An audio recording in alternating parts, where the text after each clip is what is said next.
The anguished cry of Emily echoed through the floor. What? Wait, why? No way. Hey! She was calling out to her computer. The test data. Amid the murmurs after her dire statement, I sat down in front of her computer. Isn't that the data I checked around 10 a.m. today? Emily nodded when I asked. In that case, it's fine.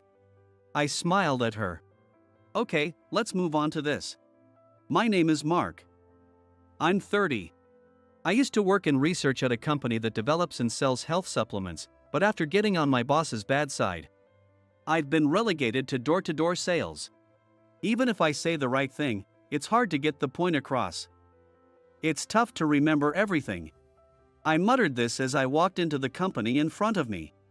I handed my business card to the receptionist and explained I was here for sales, which earned me a skeptical look.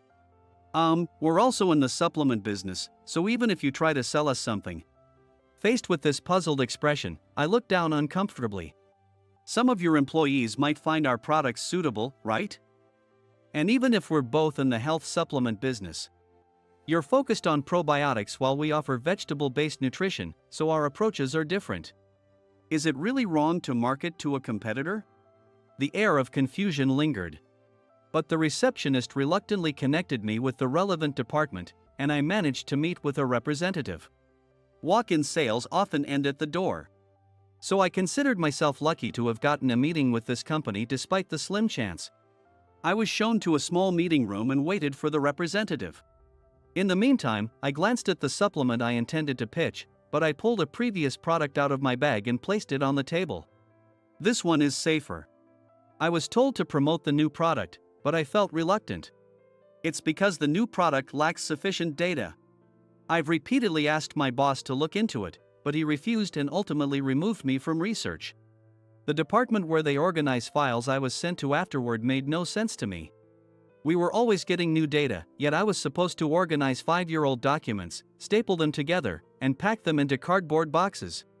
While there might be times when 5-year-old data is needed, it's usually enough to know where the files are. Still, I was expected to categorize everything meticulously, staple it all together, and then box it up. I asked why this was necessary. But then I was reassigned to sales.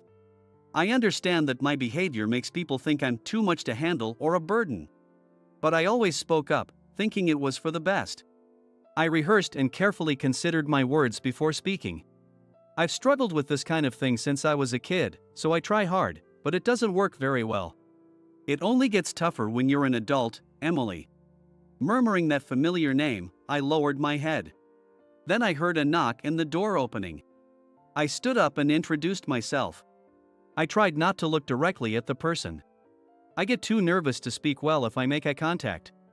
Please explain the product. With that prompt, I started explaining the product confidently. I had been involved in its development, so I knew all its features by heart. I kept my gaze fixed on the product as I continued my pitch. You've been looking down the entire time. Could you please look up? It's hard to understand you like this. Please look me in the eye. I gasped and held my breath.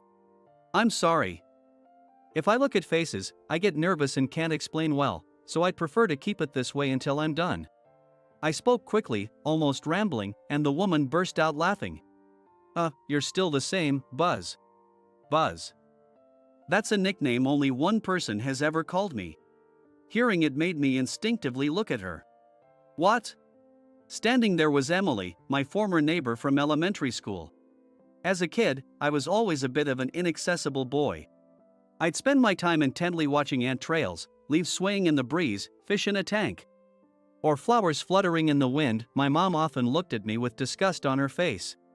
And because of that, I had no friends. I found first-grade lessons too easy and unsatisfying. I was a cocky kid who would scoff at my classmates for playing tag. Even when the teacher encouraged me to join them, I'd respond with, running around and dodging people sounds tiring, I don't want to. So, with my excess free time, I'd hang out in the apartment courtyard, watching bugs and plants. I knew I needed to change. But I didn't know how. After my mother took me to various hospitals, I learned that I had a higher IQ than most, was naturally more interested in nature. and struggled to fit in with people. I was encouraged me to be interested in others, but that's not something you can simply be prompted into. No matter how hard adults try to get me interested in people, I couldn't respond positively. That's when I met Emily, the middle school girl who had just moved in next door. I was staring at a caterpillar when I suddenly noticed her sitting next to me, and I was shocked. What? When I finally spoke up, Emily, with a puzzled expression, asked, I really hate caterpillars, but what's so interesting about them? If I watch them, will I start to like them? With enthusiasm, I went on and on about caterpillars and their behavior. She was the first person to ever show interest in what I was observing. After my lengthy explanation, she chuckled and said, "You're a strange kid." The word strange made me flinch. But she continued, "But thanks to you, I think I might like caterpillars a little now. Teach me more sometime." She then got up and went back to the apartment next to mine. I can still clearly recall how the pleats in her skirt swayed as she walked away. After that, whenever I was dawdling after school, Emily would always show up and ask me questions. "How do you not know this stuff as a middle schooler?" Even when I said cheeky things like that, she'd respond calmly, "Buzz, you just know too much." Her unfazed attitude reassured me, and I'd often end up sharing my current worries with her. "You're so kind, Emily.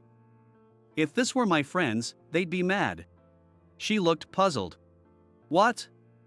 You talk like that to your friends too?" By this point, Emily had already figured me out and started using more challenging words. I nodded. "Then let's train." Her unexpected suggestion widened my eyes. "And also, when you're explaining things, you keep your head down the whole time. It feels like I'm learning from a machine when you explain," she pointed out, making me aware of a habit I hadn't noticed. "Buzz, you never forget what you've learned. So maybe you can figure out, one by one, what's good and bad to say." I felt bad about taking up so much of her time. But she just smiled. "We'll just use the time you usually spend watching bugs and flowers for training, so it's the same as before." Emily's smile was more revitalizing than anything. So, we began our training. We shouldn't talk about someone's appearance. Got it. But aren't cool and cute compliments? Why can't we use them? She smiled gently when I asked. For some people, they aren't compliments. If you can't gauge their feelings, avoid it for now. That made sense. Today, friends said we envy you for being smart, and if I tell them, just try harder, could it be wrong? Emily gave a wry smile and asked, "That's not good." Did you actually say it? No, I stayed quiet when I wasn't sure. She then hugged me tightly. That's amazing. You're really growing, Buzz. So that's the right way to handle it. My head felt light as she held me close. But there were many times when staying silent in uncertainty wasn't an option, so whenever I faced something confusing, I'd consult Emily. As a result, I couldn't make friends who always hang out with, but I managed not to be completely avoided by my friends. I tried to pause and think instead of saying what is on my mind right away. I often didn't understand why some things were wrong to say and honestly didn't care if my friends felt happy or sad. But I didn't want Emily to dislike me. That was an important realization for me. Then came the turning point. Emily had to move. Her dad worked a job that required frequent relocations, typically every 3 years. This time, the transfer order came in March, exactly 3 years after they had moved in. I was about to start 4th grade. And she was about to enter her senior year of high school. What? That's weird. Changing schools in the last year of high school is wrong. You should protest against it.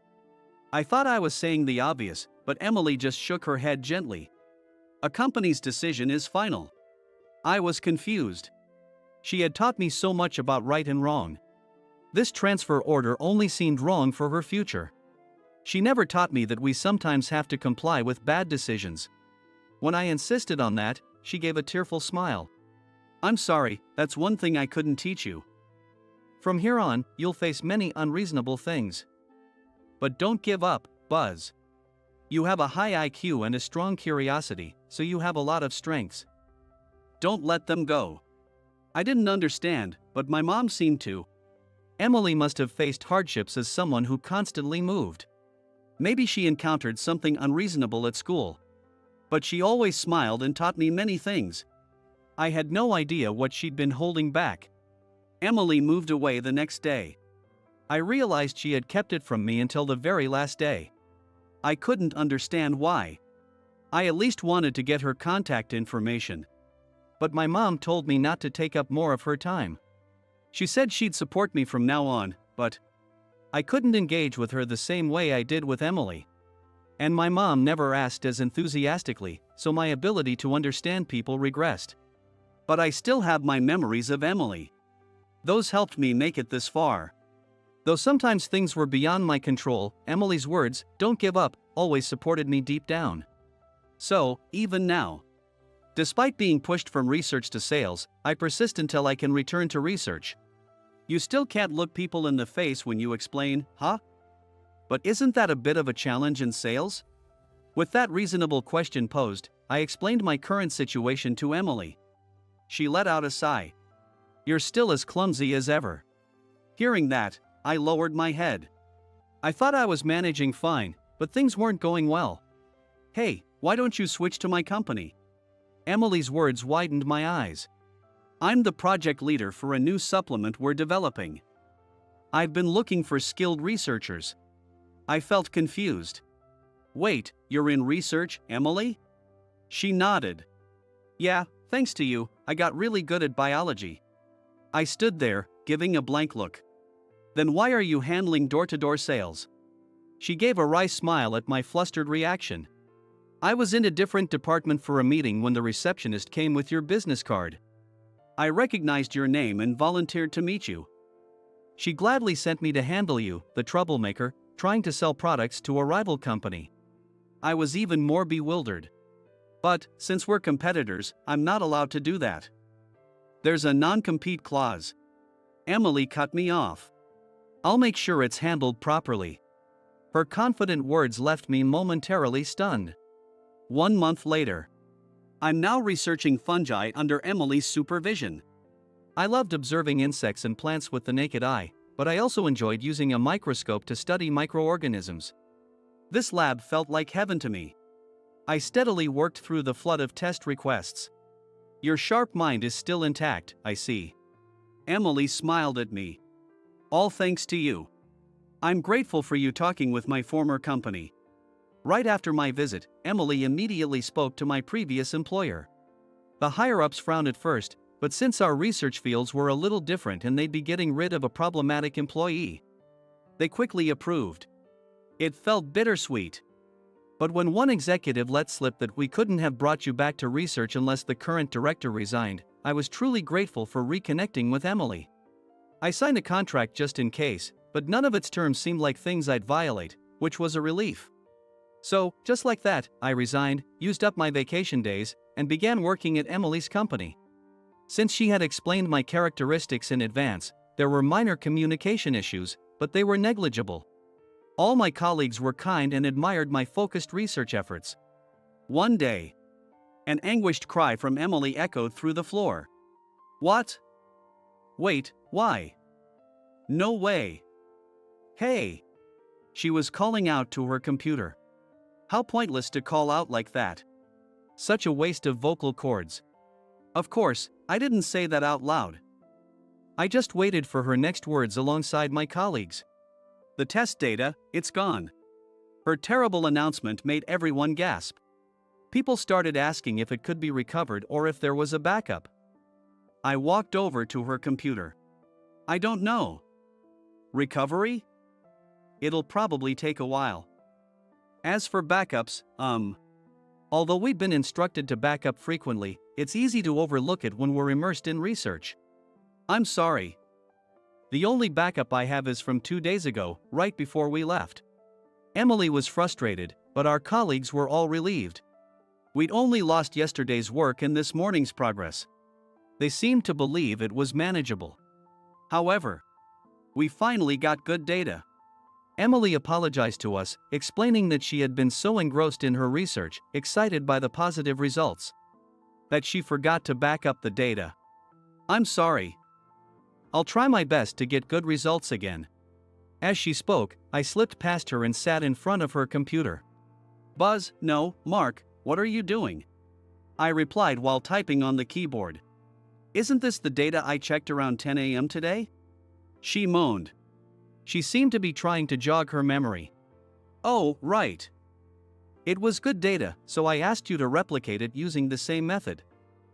I showed you those results. I felt relieved after hearing her response. Okay, I remember it all. I focused intently, paying little attention to my words. What? Emily and our colleagues all gasped in surprise. Once I see something, I can remember it. It's like a camera. It's burned into my mind.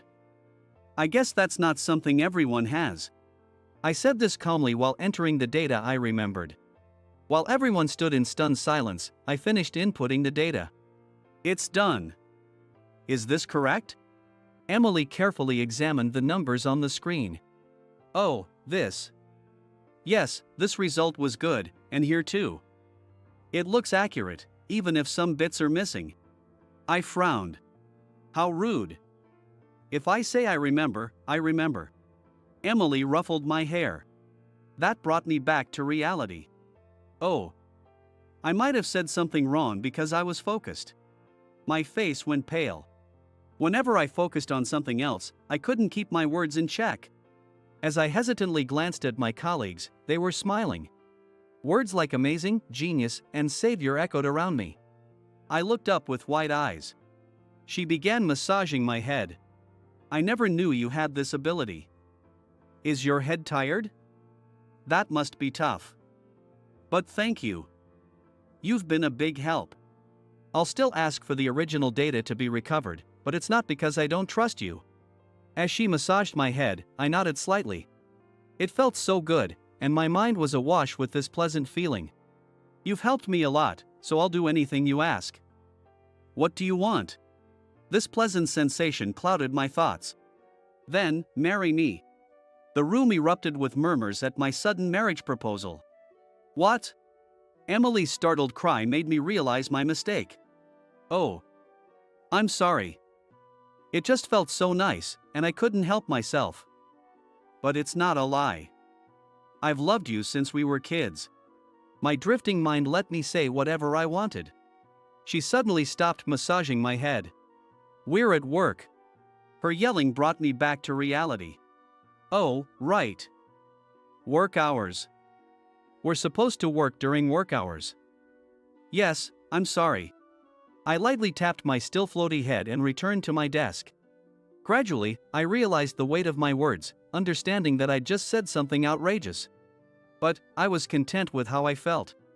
I had always wanted to tell her, my first and only crush, whom I had lost touch with long ago. The outcome didn't matter to me. I was satisfied just having expressed my feelings.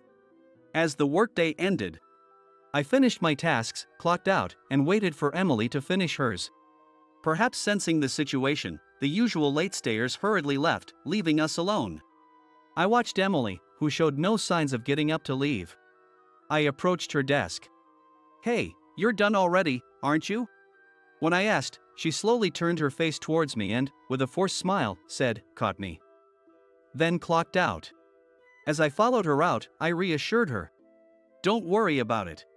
She furrowed her brows at my words. Just because you said you'd do anything doesn't mean you have to marry me. I'm sorry. It just slipped out. Her face turned red. But, you do like me, right? It wasn't a lie? Hesitantly, she asked, and I nodded. Yeah. I do like you. But marrying me would be like a punishment game. If I were you, I'd definitely say no. Tears quickly welled up in her eyes and began to fall. Idiot. Why would you say that? She cried, but I felt no such warmth rising within me. I don't understand people's feelings. I don't even know why you're crying now. But I don't want you to cry. I want you to smile. So, the one for you isn't me. Yes, I get that. I nodded, trying to convince my own heart. I felt a slight sting in my chest. Then, she hugged me. Don't say things like being a punishment game or that it shouldn't be you. If you were going to say that, then you shouldn't have proposed to me.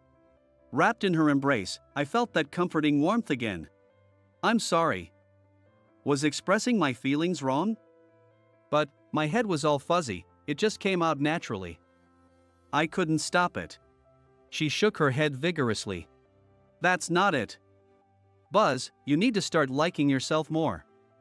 Don't talk about yourself like that. Her words puzzled me. That's hard for me. I hate myself. I hate how I can't fit in with people. She trembled. Then, marrying someone like me would be a punishment game too. I couldn't understand her words. You know, when I was training with you every day, Buzz.